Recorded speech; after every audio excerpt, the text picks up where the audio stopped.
На декабрьской церемонии вручения дипломов УБЯ на Гавайях старейшина Рассел Баллард призвал выпускников участвовать во всемирном диалоге о церкви с помощью интернета, включая блоги и другие формы новых СМИ.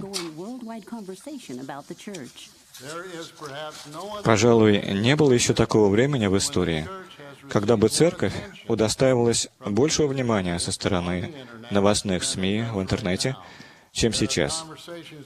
О церкви постоянно идут разговоры.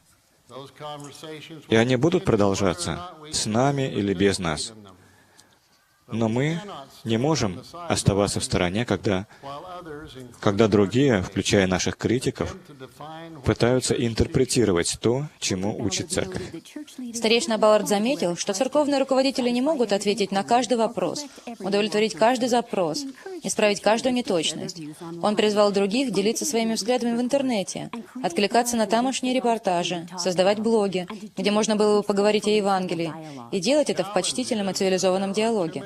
Проблема в том, что людей, участвующих в дискуссиях о церкви, слишком много, чтобы наш церковный персонал мог общаться с ними и отвечать им индивидуально.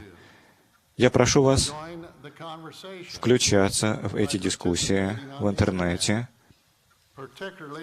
особенно в новых СМИ, и делиться Евангелием, и разъяснять простыми и ясными словами послание восстановления.